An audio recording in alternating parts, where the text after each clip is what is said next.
বহু বিশ্বাসীয়ে জানিব বিচাৰে যে আদম হাৱাই যিটো ফল খাইছিল সেই ফলটো আছিল ভাল আৰু বেয়া জ্ঞান দিওঁতা ফল। তেন্তে এই ভাল আৰু বেয়া জ্ঞান দিওঁতা ফলটো খায়েই কিয় পাপ হৈছিল? যদি ভাল বেয়া এই জ্ঞান দিওঁতা ফলটো খায়েই যদি পাপ হ'বলগীয়া আছিল, তেন্তে ঈশ্বৰ জীহুৱাই কিয় সেই গছজোপা ৰোপণ কৰিছিল? কিয় ৰোপণ কৰিছিল?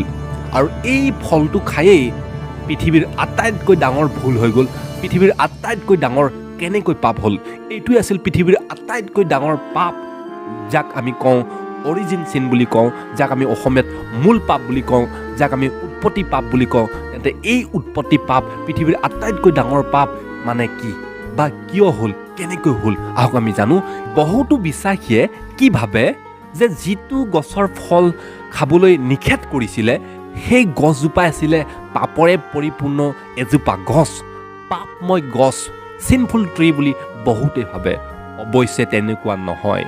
যিটো গছ আছিল সেই গছটো আছিল ভাল আৰু বেয়া জ্ঞান দিওঁতা ফলহে। কিন্তু এইটো খায়েই যে পাপ হ'ল, কেনেকৈ হ'ল? গতিকে প্ৰথমতে আমি জানিব লাগিব পাপ মানে কি, পাপ মানেনো কি, এই বিষয়ে আমি সৰ্বপ্ৰথমে আমি জানিব লাগিব। পবিত্ৰ বাইবেলত পাপ মানেনো কি? চাওক, যিটো ঈশ্বৰৰ নিয়ম আৰু আজ্ঞাৰ বিৰুদ্ধে যোৱা যিকোনো কাৰ্য হওক, চিন্তা বা অনুভূতি, এই সকলোকে পাপ বুলি আখ্যা দিছে বাইবেলে। অৰ্থাৎ পাপৰ অন্তৰ্গত যিকোনো ধৰণৰ অন্যায় হওক, সেয়া চিন্তাই হওক, বাক্য হওক বা কৰ্ম হওক, যি ঈশ্বৰৰ ইচ্ছাৰ বিপৰীত, অৰ্থাৎ ঈশ্বৰৰ বিৰুদ্ধে হয়, সেইটোৱে হৈছে পাপ। সেয়াই হৈছে পাপ। আৰু এই বিষয়ে প্ৰথম যোখন 3 অধ্যায় 4 পদত এইদৰে কৈছে, যিকোনোৱে পাপ আচৰণ কৰে তেওঁ বিধান লংঘন কৰে, আৰু বিধান লংঘনেই পাপ বুলি কৈছে। কি কৈছে? বিধান লংঘন কৰাই হৈছে পাপ বুলি বাইবেলে উল্লেখ কৰিছে। আৰু লগে লগে প্ৰথম যোখন 5 অধ্যায় 17 পদতো এইদৰে কৈছে, সকলো অধৰ্মই পাপ বুলি কৈছে। কি কৈছে? সকলো অধৰ্মই পাপ। আৰু লগতে বাইবেলে এইটোও শিকাইছে যে যিকোনোৱে সঠিক কাম কৰিবলৈ জানিও তেওঁ নকৰে, অৰ্থাৎ সঠিক কামত ব্যৰ্থ হোৱাটো ইয়াত পাপ বুলি বাইবেলে উল্লেখ কৰিছে। জাকুব 4 অধ্যায় 17 পদত কি কৈছে? এতেকে যিজনে সৎকৰ্ম কৰিবলৈ জানিও উচিতভাৱে নকৰে সেইজনে পাপ কৰে বুলি কৈছে। উচিতভাৱে নকৰে সেইজনেও পাপ। গতিকে আমি ইয়াত পাপৰ সংজ্ঞাটো পালোঁ যে বাইবেলে কি কয় যে ঈশ্বৰৰ ইচ্ছাৰ বিৰুদ্ধে, লগতে ভাল কাম কৰিব জানিও নকৰা, লগতে বাক্যই হওক, কৰ্মই হওক, চিন্তাই হওক, অনুভূতিয়ে হওক, যিয়ে ঈশ্বৰৰ বিপৰীত চিন্তাধাৰণা কৰিছে বা ঈশ্বৰৰ বিপৰীত হয়, সেয়া হৈছে পাপ। সেই ভাল আৰু বেয়া জ্ঞান দিওঁতাৰ গছৰ ফলটো খায়েই কিয় পাপ হ'ল? সেই ফলটোৱে পাপৰে পৰিপূৰ্ণ আছিল নেকি? নহয়, পাপৰে পৰিপূৰ্ণ নহয়। সেই ফলটো ভালেই আছিলে ক'বলৈ গ'লে। কিন্তু কথাটো আছে, ঈশ্বৰে সেই গছজোপাৰ কাষত সেই ফলটো আৰু সেই গছৰ গুৰিত নাযাবলৈ ঈশ্বৰে আজ্ঞা দি ৰাখিছে যে হে আদম হাৱা, সেই গছৰ গুৰিত নাযাবা। আৰু ঈশ্বৰে কোৱা কথাই হৈছে আজ্ঞা। আৰু ঈশ্বৰৰ আজ্ঞাক যোনে লংঘন কৰিব, উলংঘা কৰিব, সেয়া হৈছে পাপ। সেয়া হৈছে পাপ। আৰু আদম হাৱাই সেয়াই কৰিলে। আদম হাৱাই কি কৰিলে? ঈশ্বৰৰ আজ্ঞা উলংঘা কৰিলে, ঈশ্বৰৰ কথাটো অমান্য কৰিলে, আৰু সেই শয়তানৰ কথাটোহে শুনিলে। শয়তানে কি কৈছে? শয়তানে কৈছে যে এই গছৰ ফলটো খালে তোমালোকে ঈশ্বৰৰ নিচিনা হৈ যাবা, ঈশ্বৰৰ নিচিনা হৈ যাওঁ বুলি সেই শয়তানে আদম হাৱাক কি কৰিলে? ফুচুলালে। আৰু আদম হাৱাই সেই শয়তানৰ কথাটোহে শুনিলে, ঈশ্বৰৰ আজ্ঞাটো কি কৰিলে? উলংঘা কৰিলে। আৰু যিজনেই ঈশ্বৰৰ আজ্ঞাক উলংঘা কৰিব, ঈশ্বৰৰ আজ্ঞাক ভাঙি পেলাব, সেইটোৱে হ'ব পাপ। আৰু ইয়াকে কোৱা হয় অবাধ্য পাপ, ডিছঅবিডিয়েঞ্চ চিনছ বুলি কোৱা হয়। আৰু ইয়াকে অৰিজিন চিন বুলি কোৱা হয়, ইয়াকে উৎপত্তিৰ পাপ বুলি কোৱা হয়, ইয়াকে মূল পাপ বুলি কোৱা হয়। আৰু সেই গছৰ ফলটোৱে যে পাপৰে পৰিপূৰ্ণ আছিল এনে নহয়, কিন্তু ঈশ্বৰৰ যে আজ্ঞাক যে উলংঘা কৰিলে, ঈশ্বৰৰ আজ্ঞাক যে ভাঙি পেলালে, সেইটোৱে আছিল পাপ, যিটো অবাধ্যতা পাপ। এই অবাধ্যতা পাপটোৱে হৈছে পৃথিৱীৰ আটাইতকৈ ডাঙৰ পাপ। ইয়াকে আমি আটাইতকৈ ডাঙৰ পাপ বুলি আমি ঘোষণা কৰিব পাৰোঁ। এইটোৱে হৈছে মূল পাপ, এইটোৱে হৈছে আমাৰ উৎপত্তিৰ পাপ। বহুতো বিশ্বাসীয়ে কি ভাবিছে যে ঈশ্বৰ জীহুৱাই সেই গছজোপা, the tree of the knowledge of good and evil, সেই ভাল আৰু বেয়া জ্ঞান দিওঁতা যিটো গছ, সেই গছ কিয় ৰোপণ কৰিছিল?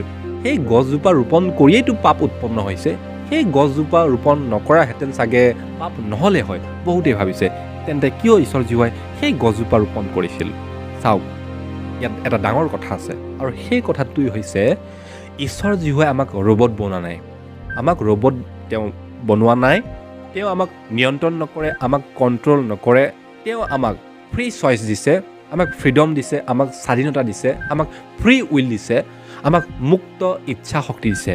আমাৰ নিজৰ চিন্তাধাৰণা আছে আৰু আমি নিজেই বিবেক বিবেচনা কৰিব পাৰোঁ। তেওঁ আমাক ঈশ্বৰৰ নিচিনাকৈ আমাক নিৰ্মাণ কৰিছে। গতিকে আমি নিজেই বাছি ল'ব পাৰোঁ। আৰু সেই গছজোপা ৰোপণ কৰি ঈশ্বৰে এইটো চাব বিচাৰিছে যে মনুষ্যই যাক মই নিৰ্মাণ কৰিছোঁ আৰু গোটেই পৃথিৱী চলাবৰ বাবে মই অধিকাৰ দিছোঁ, সেই মানুহবিলাকে মোৰ প্ৰতি বাধ্যতা হয় নে নহয়, আৰু মোক বাছি ল'ব নে ছয়তানক বাছি ল'ব, এইটো চাবৰ কাৰণে এটা পৰীক্ষা আছিলে। সেই ভাল আৰু বেয়া জ্ঞানৰ গছৰ ফলটো নাখাবলৈ যিটো দিয়া আজ্ঞা আছিল, আদম আৰু হাৱাক কৈছিলে, এইটো এটা আজ্ঞাকাৰিতা আৰু ঈশ্বৰৰ ওপৰত বিশ্বাসৰ এটা পৰীক্ষা আছিলে। তেওঁলোকে ঈশ্বৰৰ নিৰ্দেশনা অনুসৰণ কৰিব নে নকৰে, তেওঁৰ ওপৰত নিৰ্ভৰ কৰিব নে নাই, তাক চাবলৈ এটা উপায় আছিল আৰু এটা সৰু পৰীক্ষাহে আছিল। শেষত আপোনালোকে গম পালে পাপ মানেনো কি, পাপৰ সংজ্ঞা কি, আৰু ঈশ্বৰ জীৱাই সেই এডেন বাৰীত সেই গছজোপা কিয় ৰোপণ কৰিছিলে, আৰু অবাধ্য পাপ মানে কি। অবাধ্য পাপৰ যোগেদিয়ে সমগ্ৰ পৃথিৱীত পাপৰ উৎপন্ন হ'ল। অৰ্থাৎ সেই আদম আৰু হাৱাই আজ্ঞা লংঘন কৰিছিলে, অবাধ্য হৈ পৰিছিলে, আৰু সেই অবাধ্য পাপেই সমগ্ৰ পৃথিৱীত পাপৰ সৃষ্টি কৰিলে, যাক আমি উৎপত্তি পাপ বুলি কওঁ, মূল পাপ বুলি কওঁ। আৰু যিহেতু সেই আদম হাৱাই ভুল কৰিলে, পাপ কৰিলে, সেই পাপৰ কাৰণেই সমগ্ৰ পৃথিৱী পাপী হৈ পৰিলে। কাৰণ এই পৃথিৱীৰ মালিক আদম আৰু হাৱাক পাতিছিলে, আৰু আদম আৰু হাৱাই পাপ কৰাৰ কাৰণেই সমগ্ৰ পৃথিৱীৰ প্ৰাণীসমূহ পাপী হৈ পৰিলে, পাপৰ স্বভাৱ আহি পৰিলে, পাপৰ পৰিস্থিতি হৈ পৰিলে। আৰু এই পাপৰ পৰা প্ৰায়শ্চিত কৰিবৰ কাৰণে কোন আহিলে? স্বয়ং ঈশ্বৰ আহিলে। স্বয়ং ঈশ্বৰ অৰ্থাৎ আমাৰ ত্ৰাণকৰ্তা, উদ্ধাৰকৰ্তা প্ৰভু যীশুখ্ৰীষ্ট এই পৃথিৱীলৈ আহিলে। যিসকলে জানে, আমি জানো। বাইবেলে কৈছে, প্ৰথম যোহন 2:2 কৈছে, তেৱে আমাৰ পাপৰ প্ৰায়শ্চিত কৰোঁতা কেৱল আমাৰেই নহয়, গোটেই জগতৰ বুলি কৈছে। আমাৰ প্ৰভু যীশুৱে হৈছে তেৱে বাট, সত্য আৰু জীৱন। বাইবেলে কৈছে 5 Korinথৰ 4:12 কৈছে যে এই পৃথিৱীৰ তলত মানুহৰ মাজত আন ক'তো পৰিত্ৰাণ নাই, কেৱল প্ৰভু যীশুৱেহে পৰিত্ৰাণ বুলি বাইবেলে উল্লেখ কৰিছে। বাইবেলে কৈছে, কাৰণ জগতক ঈশ্বৰে ইমান প্ৰেম কৰিলে যে তেওঁৰ নিজৰ একমাত্ৰ পুত্ৰকে দান কৰিলে, যাতে যিকোনোৱে তেওঁক বিশ্বাস কৰে তেওঁ নষ্ট নহয়, কিন্তু অনন্ত জীৱন পায় বুলি কৈছে বাইবেলে। গতিকে বাইবেলে কৈছে যে তেওঁৱে উদ্ধাৰ কৰোঁতা, অৰ্থাৎ প্ৰভু যীশুৱে উদ্ধাৰ কৰোঁতা। যিকোনে তেওঁক গ্ৰহণ কৰিব বিচাৰে তেওঁ নষ্ট নহ'ব, তেওঁ অনন্ত জীৱন পাব। গতিকে আজি আপোনাৰ হাতত এটা চইচ আছে, এটা ফ্ৰী উইল আছে যে আপুনি কাক বাচিব, প্ৰভু যীশুক বাচিব নে আপুনি বেলেগক বাচিব।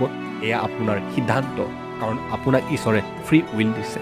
যিসকলে যীশুৰ বিষয়ে, ঈশ্বৰৰ বিষয়ে অধিককৈ জানিব বিচাৰে, আমাৰ এই চেনেলটো ছাবস্ক্ৰাইব কৰিব পাৰে আৰু লাইকো কৰিব পাৰে। একেবাৰে ফ্ৰী হয়, একেবাৰে ফ্ৰী, বিনামূলীয়া। আপোনালোকে ছাবস্ক্ৰাইব কৰক।